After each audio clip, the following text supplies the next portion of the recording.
대단한 세계사 대세 이명입니다. 초안지 15번째 시간이고요. 지난 초안지 14번째 시간에는 팽성전투에 대해서 말씀을 드렸었습니다. 팽성전투에서 유방이 항우에게 크게 패배를 하게 되죠. 그리고 힘겨운 도주를 하게 됩니다. 이런 힘겨운 도주를 하는 과정에서 도망을 치기 위해 수레에서 자기 아이들을 걷어차서 떨어뜨리는 일을 여러 번 저지르는 이런 추한 짓도 하면서 유방이 도망을 쳤죠. 물론 아이들도 구해서 결국 오기는 했으나 아무튼 추한 모습을 유방이 보였던 장면 말씀드렸었습니다. 이번 시간에는 팽성전투 이후의 이야기를 해드리도록 하겠습니다. 팽성전투 이후는요, 유방이 많은 배신을 당하게 되고 그 배신자를 또 유방은 응징을 합니다. 그리고 항우를 상대로 이간질도 하고 막 사기도 치고 유방이 이런 모습들을 많이 보이게 됩니다. 유방이 배신당하고 사람 속이고 이런 모습들 오늘 쭉 말씀드려 보도록 하겠고요. 항우는요, 전투에서는 이기는데 이겨도 뭔가 이기는 것 같지가 않아요. 전세는 자기에게 유리하게 돌아가는데 이상하게 싸우면 싸울수록 항우는 중요한 걸 잃어갑니다. 그런 말씀도 오늘 드려보도록 할게요. 자, 팽성전투 이후 이야기 들어갑니다. 팽성전투 이후 유방은 도주를 하는데 이때 천만다행으로 부인의 오빠, 즉 여치가 부인이었죠. 그 여치의 오빠가 군대를 거느리고 유방을 도와줍니다. 그래서 이제 도주를 성공적으로 하게 되는데 이 과정에서 유방은 자기 아들 있잖아요. 가까스로 구해서 왔던 아들을 태자로 임명을 해서 관중 지역에 보냅니다. 그래서 큰아들 유영을 급히 태자로 임명하여 관중 지역의 역양 땅으로 보내서 그 지역을 수비하도록 하고요. 자기에게 협조했었던 제후 세력들의 아들들도 역양으로 보내서 함께 수비를 하도록 합니다. 이 과정에서 유방은 경포에게 접근을 합니다. 경포 기억하십니까? 초나라 항우의 장군입니다. 항우의 부하 장군이었는데 여러분들 기억해 보시면 지난 시간에 항우와 경포 사이가 나빠지는 이야기 제가 언급을 해드렸었습니다. 항우가 경포를 미워하게 됐는데 유방이 이걸 이용하는 겁니다. 경포에게 사람을 보내서 항우를 완전히 배반하게 만들어요. 자, 그러자 경포가 배반을 합니다.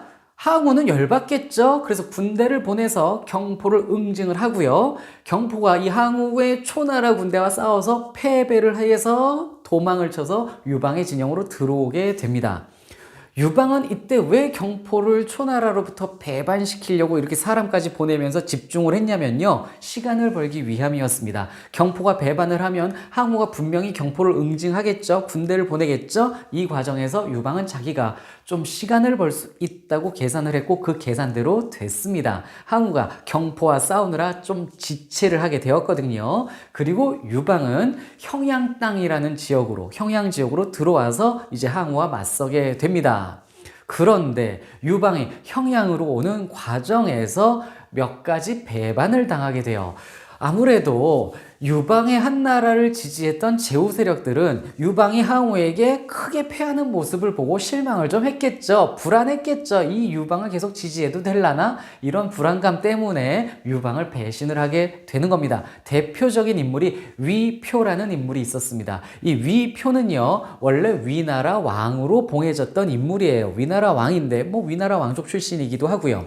그런데 유방 세력과 함께 형양 땅으로 들어갈 때 이 위표가 자기의 부모 병간호를 해야겠다며 자기 위나라 지역으로 돌아갑니다. 그리고 유방과 연을 끊어요. 배반을 한 거예요. 그리고 중립적인 액션을 취합니다. 또 한 명, 진여라는 사람의 이야기도 해야 되겠습니다. 자, 진여는 지금 초안지 얘기하는 과정에서 중간중간 되게 자주 나왔습니다. 지난 시간에도 나왔었는데 진여, 장이와의 이 절친한 관계 많이 언급을 했었죠. 그런데 이 둘이 절친한 관계라고 하는데 친하고 사이 좋았던 얘기보다 사이 나쁜 얘기를 더 많이 해드리게 되는 것 같아요. 오늘의 이야기도 그렇습니다. 자, 진여가 지난 시간 기억해 보시면 진여가 초나라와 싸우고 있었죠. 항우와 싸우고 있었는데 이때 유방이 동쪽 지역, 팽성 지역으로 이렇게 갔잖아요. 가는 과정에서 유방이 진여에게 연락을 한 겁니다. 나 도와줘. 너 초나라랑 싸우고 있는데 나랑 손잡자. 이렇게 했어요. 그러자 진여가 유방한테 뭐라 그러냐면, 장이를 네가 데리고 있잖아. 장이의 목을 나에게 보내주면 내가 유방 당신 편 들어줄게. 이런 겁니다. 그러자 한왕 유방이 오케이를 해요. 장이 목 너 줄게. 이래서 장이의 목을 베서 진여에게 보냅니다. 그런데 이 목이 장이의 목이 아니었어요. 유방이 어떻게 장이를 그렇게 쉽게 죽이겠습니까? 장이 닮은 사람의 목을 베어서 진여한테 보냈는데 이 사람이 죽을 때 얼굴이 일그러지고 그러다 보니 뭐 또 닮은 사람이기도 하고 얼굴이 일그러지기도 하니까 진여가 속은 거예요. 장이었나 보다 이렇게 속은 겁니다. 그래서 진여가 유방 편을 들었는데 팽성전투에서 유방이 패배하는 과정에서 진여가 진실을 알게 돼요. 유방 진영에 장이가 살아있다는 것을 진여가 알게 됩니다. 이래서 진여가 유방을 배신을 해요. 자, 그러자 유방은 이 배신자들을 가만두지 않습니다. 응징을 해야 되겠죠. 그래서 하한신을 출장 보냅니다. 지금 형양 땅에 유방이 있는데 하한신을 위표가 있는 위나라 그리고 그 동북 쪽에 있는 조나라의 진여가 있잖아요. 그쪽으로 하한신을 출장 보낸 거예요. 그래서 하한신이 위나라, 조나라를 치고 다니는데 일단 위나라를 가서 위표를 포로로 잡아서 형양 땅에 다시 보내요. 그리고 조나라를 공격해서 진여의 목을 베버립니다. 하한신이 출장 원정 갔던 그런 모습이에요. 자, 이렇게 하한신이 동북 쪽으로 군대를 몰고 가는 모습 말씀드렸고요. 형양 땅에 들어가는 유방의 이야기 또 좀 더 말씀드리도록 하겠습니다. 유방이 형양 땅에 들어가는 과정에서 관중 지역에 아들 보냈다라고 말씀드렸죠. 그런데 그 관중 지방 주변에 폐구라는 곳에 진나라 출신 장한이 여전히 있었습니다.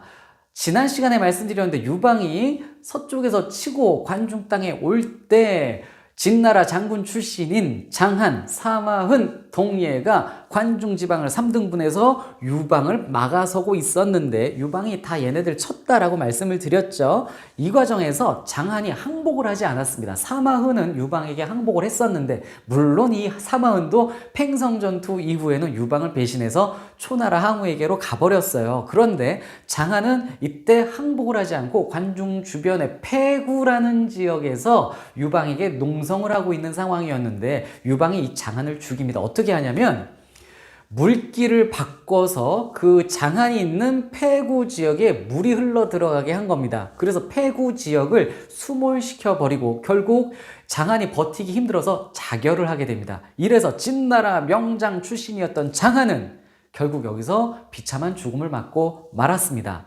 유방 입장에서 장한은 죽여 마땅한 인물이었어요. 죽일 필요가 있는 인물이었습니다. 왜냐하면 항우가 대학살할 때 장한은 항우의 편을 들었던 공범이에요. 진나라, 관중지역 진나라 출신 주민들의 입장에서 장한은 미운 사람입니다. 대학살에 동조했던 인물이기 때문에 얘를 이렇게 죽게 만들면 관중지역의 옛 진나라 출신 주민들의 지지를 얻을 수 있다는 계산도 있었던 것이죠. 이렇게 해서 장한도 생을 마감하게 되었습니다. 그리고 형양 땅에 유방이 자리를 잡게 되는데 여기에 또 큰 도움을 주는 게 소하입니다.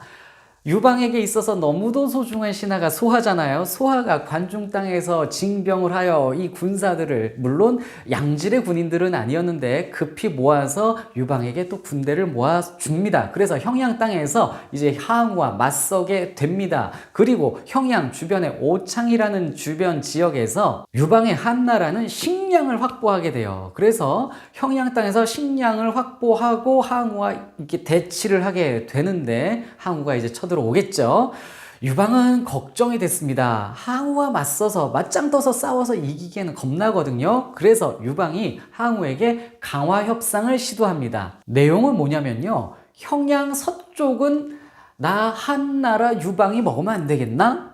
형양 동쪽으로 나는 더 이상 나가지 않을게. 이렇게 해서 동과 서를 나눠서 서쪽 달라고 항우에게 협상을 시도를 해요.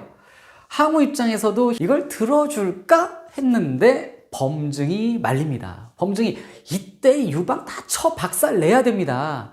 뭐 항우도 생각해보니까 자기가 유방쯤은 또 이길 수도 있을 것 같거든요. 그래서 살짝 고민하다 결국 강화 협상을 깨요. 그리고 계속 유방을 포위하고 공격을 하려고 합니다. 그러자 유방이 이 강화 협상 하려고 그랬는데 저 범증 놈 때문에 이게 지금 안 됐다 이거예요. 저 범증과 항우를 어떻게 하지 하고 있을 때 초나라 출신이었던 진평이라는 인물이 유방에게 아이디어를 줍니다. 진평이 유방에게 이 항우와 범증을 떼어놓을 계책이 있으니 저를 믿어주십시오. 그래서 건의를 했고 유방이 들어줍니다. 자, 어떻게 진행이 되냐면요. 항우가 유방 진영에 사신을 보내게 됩니다. 근데 항우가 보낸 사신이 유방 진영에 들어가서 밥상을 받아요. 잔치상을 받습니다. 어마어마한 밥상이 나온 거예요. 항우의 사신이 왔다니까 날 이렇게 대접해 주나 보다 그러고 밥상을 딱 받았는데 유방이 와서 뭐라 그러냐면 항우의 사신입니까? 아유, 이 범증의 사신이 오는 줄 알고 이렇게 상을 준비했는데 아이고 이 상 물려라 라며 상을 치우고 아주 초라한 밥상이 나오게 됩니다. 그래서 이 항우의 사신이 황당하죠. 아니 범증의 사신인 줄 알고 밥상 잘 차렸다가 내가 항우의 사신인 걸 알고 밥상을 받고 야 이거 열받네 이렇게 된 거예요. 이래서 이 밥상 먹고 항우의 진영으로 이 사신이 돌아가서 이걸 항우에게 일릅니다. 범증의 사신인 줄 알고 좋은 밥상 줬다가 내가 항우의 사신이라니까 밥상을 바꿨습니다. 이러자 항우가 열받는 거예요. 유방이 범증과 무슨 내통을 하나? 이런 생각을 하게 된 거죠. 이러면서 이때부터 항우가 범증을 심하게 의심하게 됩니다. 눈치 빠른 범증은 야 이거 글렀구나.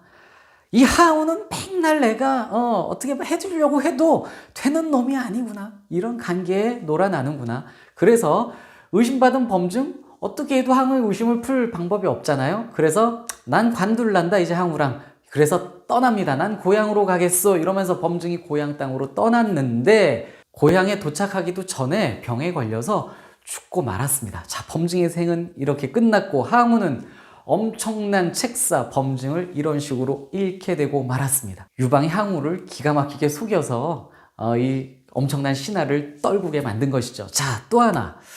평양 땅에 머무는 유방은 점점 곤경에 처합니다. 왜냐하면 밖에 포위하고 있는 항우가 이 군량 조달을 막아요. 그래서 유방은 점점 식량이 부족해지는 일을 당하게 됩니다. 그래서 곤경에 처한 유방이 식량 떨어져서 어쩌지 저쩌지 고민을 하고 있을 때 유방의 부하 중에 기신이란 자가 나서서 계책을 내세우게 됩니다. 그래서 유방은 그 계책대로 하는데 어떤 계책이었냐면 자 이렇게 됩니다. 평양에 있는 유방이 2,000명의 여자를 뽑아서 그 2,000명의 여자들에게 군인 갑옷을 입힙니다. 그리고 이 2,000명의 갑옷을 입은 여인들, 가짜 군인들이죠. 이들이 평양의 동쪽 성문으로 나옵니다. 이 가짜 군인들이 동쪽 성문으로 나올 때 아까 계책을 냈던 기신이 유방이 타는 마차를 타고 수레를 타고 함께 나옵니다.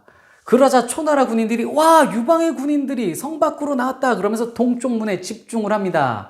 이럴 때 이 유방의 마차에 있는 귀신이 이런 말을 합니다. 우리 한나라가 식량이 떨어져서 버틸 수가 없다라고 항복한다 이런 식으로 액션을 하면서 소리치며 나오게 됩니다. 그러자 초나라 군인들이 동쪽 성문으로 몰려가서 만세를 부르고 난리를 치게 됩니다. 이 순간 유방은 그때 서쪽문으로 군대를 이끌고 도주를 한 겁니다. 아무튼 항우와 초나라 군대가 동쪽문으로 몰려왔죠. 유방의 마차가 나타났으니까 와봤더니 이 군인들이 다 가짜예요. 여자들이 갑옷을 입고 마차를 열었더니 귀신이 앉아 있습니다. 그래서 항우가 묻습니다. 한왕이 유방이죠. 한왕은 어디 있느냐? 그러자 귀신이 한왕은 이미 빠져나갔소. 이래버린 겁니다. 항우 열받죠. 이래서 귀신 꺼내가지고요. 귀신을 불 태워서 죽였다라고 합니다. 그냥 안 죽여요. 죽여도 그냥 태워 죽이고 삶아 죽이고 이런 게 흔합니다. 항우는. 어쨌든 유방은 급히 서쪽 문으로 빠져나와서 성고라는 지역으로 이제 도망을 치게 되는데 도망치면서 형양성을 누구에게 맡기냐면요. 주가, 종공, 위표 이 세 인물에게 맡기게 됩니다. 위표는 앞에서 말씀드렸고 여기에 이제 주가, 종공이라는 인물이 나오게 되는데 그런데 이 주가와 종공이 위표를 불러다가 우리는 너처럼 한번 배신했던 놈과 함께 이 성을 지킬 수 없다라고 얘기를 합니다. 그래서 주가와 종공이 이때 위표를 죽여버립니다. 배신자의 최후는 이래요. 한번 배신한 자는 또 배신할 수 있기 때문에 여기서 죽여버린 겁니다. 나중에 결국 이 형양 땅은 항우에 의해서 점령당해요. 점령당할 때 주가와 종공이 사로잡힙니다.